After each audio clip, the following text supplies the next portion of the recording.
Hi friends, நான் உங்க Rajasekar from PR Walks and Talks. இது நம்ம யூடியூப் சேனல். நம்ம சேனல் இன்னும் சப்ஸ்கிரைப் பண்ணாமல் இருந்தால் பண்ணிக்கோங்க. அப்பதான் நம்ம சேனல் வந்து போடக்கூடிய எல்லா வீடியோஸ்னுடைய நோட்டிஃபிகேஷனும் ஃப்ரெஷ்ஷாக உங்களுக்கு வரும். நீங்கள் அதை ஓப்பன் பண்ணீங்கன்னா நீங்கள் விரும்பக்கூடிய, நீங்கள் எதிர்பார்த்துட்டு இருந்த கதைகள் வந்து வீடியோக்கள் வந்துகிட்டே இருக்கு. அதை நீங்கள் கேட்டு என்ஜாய் பண்ணலாம். உங்களுக்கு பிடித்த ரைட்டர்ஸ், தமிழ் ரைட்டர்ஸ் எழுதின, எழுத்தாளர்கள் எழுதின கதைகள், சிறுகதைகள், நாவல்கள் தான் நம்ம கொடுத்துட்டே இருக்கோம்.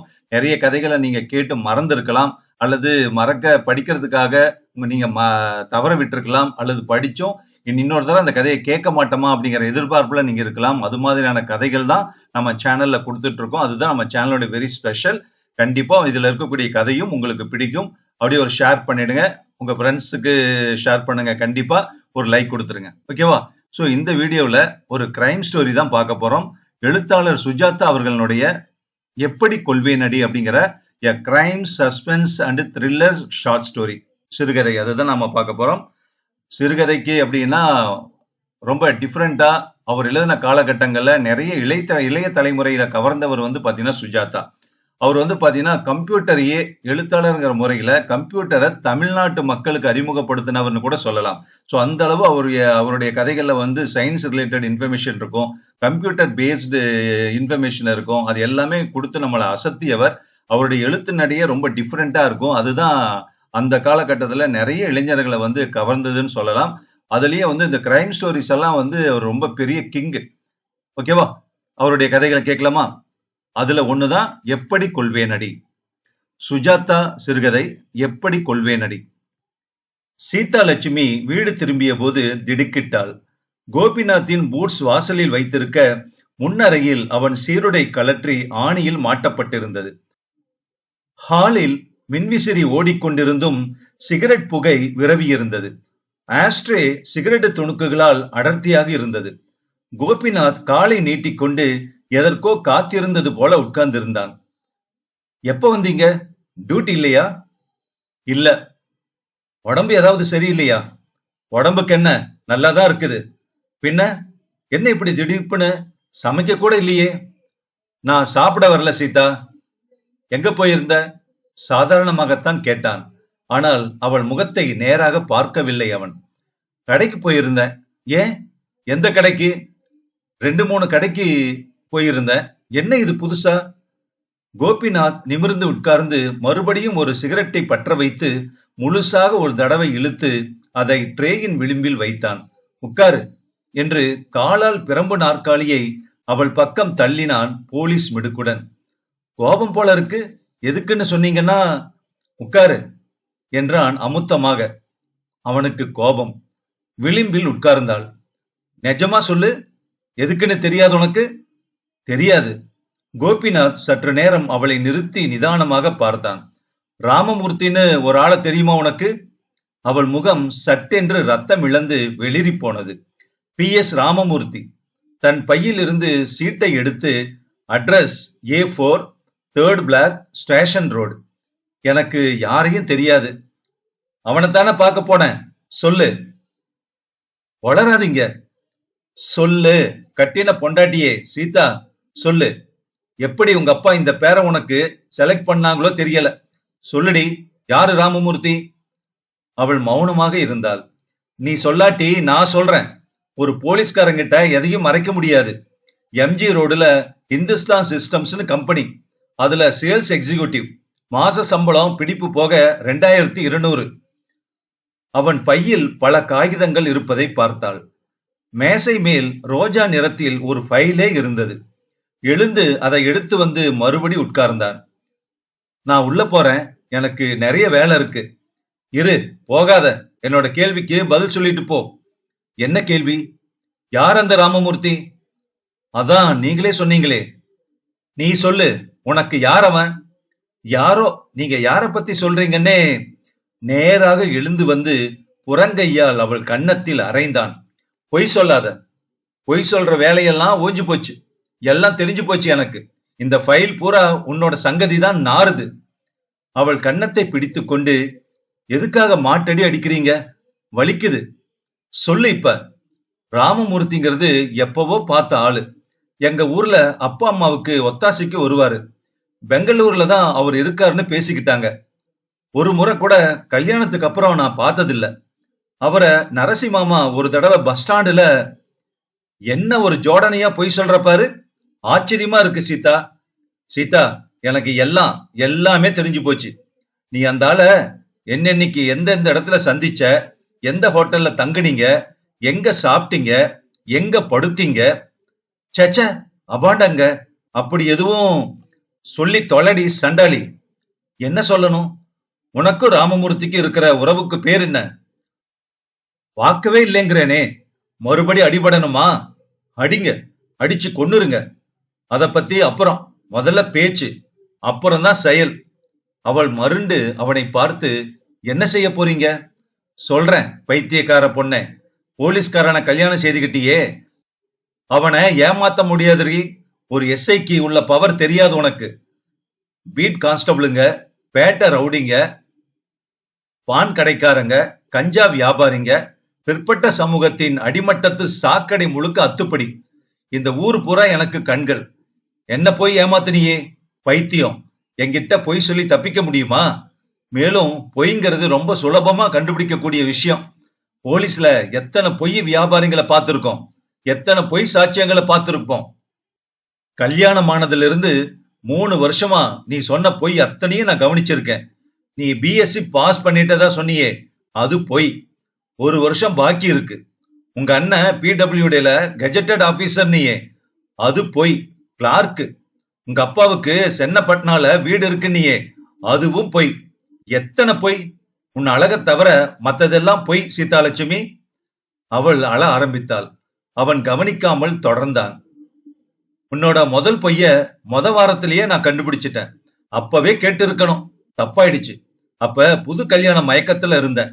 சின்ன சின்ன பொய்களை எல்லாம் மன்னிக்கிற சந்தர்ப்பம் அது. ஆனா இந்த பெரிய பொய்ய கண்டுபிடிக்கிறதுல கொஞ்சம் கோட்டை விட்டுட்டேன். முதல்ல நான் நம்பவே இல்லை. இப்படி இருக்காது இருக்காது, இந்த பித்துக்குழி அப்பப்ப லேசா பொய் சொல்லுமே தவிர இந்த பொண்ணு போலீஸ்காரனுக்கு துரோகம் பண்ணவே பண்ணாதுன்னு நம்பி உண்மையை தெரிஞ்சுக்கிறத ஒரு விதத்துல ஒத்தி போட்டுக்கிட்டே இருந்துட்டேன். கடைசியில அவள் கன்னம் கரைகிற அளவுக்கு கண்ணீர் பிரவாகமாக அழுது கொண்டிருந்தாள். 1 வாரம் அப்பா அம்மா வீட்டுக்கு சென்னப்பட்டினா போறதா சொன்ன பாரு. போயிருந்தேங்க, சாமி சாட்சியா போயிருந்த. ஆனா 1 வாரம் பூரா நீ அங்க இல்ல. 3 நாள்ல மாப்பிள்ளைக்கு உடம்பு சரியில்லைன்னு சொல்லிட்டு திரும்பி வந்துட்டாப்ல. திரும்பி வந்து மெஜஸ்டிக் பக்கத்துல சபிதா ஹோட்டல்ல ரூம் நம்பர் 8ல இருந்தீங்க. அவள் சட்டென்று அவன் காலை பற்றி கொண்டு பாதங்களை கண்ணீரால் நனைத்தாள். என்ன மன்னிச்சிருங்க, தப்பாயிடுச்சு, பாவம் பண்ணிட்டேன், என்ன மன்னிச்சிருங்க. இனிமே அந்த ஆளை பாக்குறதே இல்லைங்க. ஏதோ ஊர்ல 2 பேரும் ஒன்னா இன்ஸ்டியூட் போனப்ப லேசா பழக்கங்க. அவன் தான் என்ன வந்து பார்க்க ஆரம்பிச்சான். அப்பவே வெட்டி விடாம அப்பா அம்மா தங்கச்சி பத்தி எல்லாம் செய்தி சொல்றான்னு அவனை போய் ஒரு முறை அந்த ஆபீஸ்ல பார்த்தங்க. பக்கத்திலேயே அஜந்தா ஹோட்டல்ல டிஃபன் சாப்பிட்டோம். அதுக்கப்புறம் அவன் நிதானமாக அவளை எழுந்திருக்க வைத்து அவள் பின்னலை சற்றே இறுக்கி முகத்தை நிமிர்த்தி, பொய் சொல்றத நிறுத்துன்னு சொன்னான்ல, காலம் கடந்து போச்சு. நீ இது தீர்மானம் செய்ய வேண்டிய வேலை. நீ போன இடங்கள், சுத்தின பார்க்கு, சந்து, சாப்பிட்ட ஹோட்டல், அவன் கூட பிசிக்கலா பழகின எத்தனை விவரங்கள் இருக்கு தெரியுமா என்கிட்ட? போட்டோ பாக்குறியா? 2 பேரும் ஆட்டோக்குள்ள அப்படியே லைலா மஜ்னு போல உடம்போடு உடம்பு ஒட்டிக்கிட்டத பாக்குறியா? பத்தினி பெண்ணே, மன்னிச்சிருங்க மன்னிச்சிருங்க. என்ன சத்தியமா இனிமே நான் அவனை மன்னிப்புக்கு எல்லாம் அர்த்தம் இல்லாம போயிடுச்சு. என் மகளே, உன்னை நான் என்ன பண்ணணும் சொல்லு. கொன்னுடுங்க, என்ன கொன்னு போட்டுடுங்க. இனிமே எனக்கு என்ன வாழ்வு இருக்கு? அப்படிவா வலிக்கு. சரி, எப்படி கொல்லணும் உன்ன சொல்லு. மேஜை அறையை திறந்து ஒரு ரிவால்வார், ஒரு கத்தி, ஒரு பாட்டில் 3ஐயும் எடுத்தான். அதை அவள் எதிரில் வட்டமான குள்ள மேஜை மீது வைத்தான். எப்படி சொல்லு, எப்படி கொல்லணும்? ரிவால்வர் குண்டடி பட்டா, அதுவும் நெற்றி போட்டுல வச்சா 1 செகண்ட் மண்டைக்குள்ள வலிக்கும். அப்புறம் மயக்கம் வந்துடும். கத்தியால குத்துனா ரத்தம் சேதம் முழுமையா வடிகிற வரைக்கும் ஞாபகம் இருக்கும். அனாவசியமா கார்பெட்டு கெட்டு போயிடும். கழுவுறதுக்கும் கஷ்டம். பாலிடால் அதிகமா விஷயத்த வளர்க்கும், வாந்தி எடுக்கும். சில பேரு பொழைச்சும் இருக்காங்க. சொல்லு, எப்படி சாக விருப்பம் உனக்கு? அவள் நடுங்கி, என்ன வேணா செய்யுங்க, நான் செஞ்சது தப்புதான்னா. கல்யாணத்துக்கு முந்தி இயல்பா நடந்ததுங்க. நீங்க சொல்ற மாதிரி விபரீதம் எதுவும் நடக்கலன்னு சொன்னா நீங்க நம்ப போறதில்ல. அந்த பையன் கூட பழகினதுக்கு இளமை, அறியாமை, ஏதோ ஒரு குருட்டு தைரியம், வீட்டில் இருந்த சூழ்நிலை இதெல்லாம் தான் காரணம். கல்யாணங்கிறது என்னோட சம்மதம் எதுவுமே கேட்காம இந்த மாதிரி மாப்பிள்ளை கிடைப்பாங்களான்னு புயல் வேகத்துல தீர்மானிச்சதுங்க. அப்ப யாராவது என்ன கேட்டு இருந்தா நிச்சயம் மாட்டேன்னு சொல்லியிருப்பேன். இந்த மன கஷ்டம் வந்திருக்காது. உங்க கூட கல்யாணம் என்னோட தீர்மானம் இல்லைங்க. அந்த சுதந்திரம் எனக்கு யாரும் தரல. ராமமூர்த்தி கூட ஓடி போயிருக்கலாம். என்னவோ அவருக்கும் தைரியம் வரல. அவருக்கு சம்பாத்தியமும் இல்ல அப்ப. அது முக்கியமான காரணம். 2 பேரும் கோழைங்க. ஆனா கல்யாணம் ஆனப்புறம் அந்த உறவை தொடர்ந்தது தப்புதாங்க. அது பாவம்னு சொல்லல, தப்புங்க. அந்த தப்புக்கு இந்த சமூகத்துல மரணம் தான் தண்டனை. தண்டனைக்கு நான் ஒத்துக்க தயார். நீங்க சொல்ற மாதிரி மன்னிப்புங்கிறது காலம் கடந்து போச்சு. நீங்களே மன்னிச்சேன்னு சொல்லி என்னை இன்னைக்கு ஏத்துக்கிட்டாலும் நாளைக்கு என்ன ஆறுது, நாளன்னைக்கு என்ன ஆகிறது, 10 வருஷம் 20 வருஷம் கழிச்சு எப்படி நாம 2 பேரும் இந்த சங்கடம் இந்த முள்ளு நமக்கிடையில இருக்க தொடர்ந்து மத்தவங்களுக்காக பாசாங்கா வாழ முடியும்? தப்பு பண்ணின கணவனுக்கு மன்னிப்பு உண்டுங்க, மறுவாழ்வும் உண்டு. ஆனா தப்பு பண்ணின மனைவிக்கு இல்லைங்க. கொன்னுடுங்க என்ன. ஏதாவது காகிதத்துல சூசைடுன்னு எழுதி கையெழுத்து போடணும்னாலும் சம்மதங்க எனக்கு என்றாள் அவள். கோபிநாத் தன் மனைவி சொல்வதை கருணை காட்டாமல் கேட்டுக்கொண்டிருந்தான். அதன் பின் அந்த துப்பாக்கியை எடுத்து சேம்பரில் தோட்டா போட்டு அவளை உட்கார வைத்து அவள் நெற்றியின் பக்கவாட்டில் பதிய வைத்தான். வியர்வை ஆறாக பெருகியது அவளுக்கு. தாமதிக்காதீங்க பிளீஸ், சீக்கிரம் என்ன கொன்னுடுங்க. அதன் விசையில் விரலை நுழைத்தான். சீதாலட்சுமி, நான் ஒரு போலீஸ் அதிகாரி. என்னோட கீழே இருக்கிற இத்தனை போலீஸ் படையையும் என்னோட திறமையையும் உபயோகிச்சு விட்டு விட்டா நீ செஞ்ச அத்தனை காரியங்களையும் கவனிச்சு ரிப்போர்ட் வாங்கி இருக்கேன். இப்ப உன்னை சுடறேன்னு வச்சுக்க, நீ தற்கொலைன்னு எழுதினாலும் போலீஸ ஏமாத்த முடியாதுன்னு எனக்கே தெரியும். சிஐடில கண்டுபிடிச்சிருவாங்க. எனக்காக தகவல் சேகரிச்ச அந்த ஆசாமிங்களே எனக்கு எதிரா சாட்சியும் சொல்லுவாங்க. என்னை அரெஸ்ட் பண்ணி வேலை போய் ஜெயிலுக்கு போய் உன்னோட வாழ்க்கையும் முடிஞ்சிரும், என் வாழ்க்கையும் முடிஞ்சிரும். எதுக்காக உன்னோட பைத்தியக்காரத்தனத்துக்கு, உன்னோட சபல புத்திக்கு, உன்னோட பாவ காரியத்துக்கு, உன்னோட தப்புக்கு நான் சாகணும்? அதனால அவன் என்ன செய்ய போகிறான் என்பது பற்றியே பூர்ணமான குழப்பத்துடன் வாய் திறந்து நெற்றியை சுருக்கி கொண்டு கை கூப்ப துப்பாக்கியால் அந்த கைகளை பிரித்தான். எழுந்திரு, அந்த ராமமூர்த்திய கூட்டி வர சொல்லி இருக்கேன். இப்ப வருவான். அவங்கிட்ட உன்னை ஒப்படைச்சிடுறேன். நீங்க எக்கேடு கிட்டு போங்க. நீ சூசைடு நோட்டுல கையெழுத்து போட வேண்டாம். பிரிவு பத்திரத்துல கையெழுத்து போட்டா போதும். தயவு செஞ்சு என்னை விட்டுடுமா. உன்னோட துரோகத்தினால ராத்திரியெல்லாம் தூக்கம் இழந்து புழுங்க முடியாது என்னால. உன்னுடைய காமத்துக்காக நான் எதுக்கு ஜெயிலுக்கு போகணும்? கதவு தட்டப்பட கோபிநாத், அவன்தான் திற என்றான் அவளை பார்த்து. சுஜாதா அவர்கள் எழுதிய சிறுகதை எப்படி கொள்வேனடி?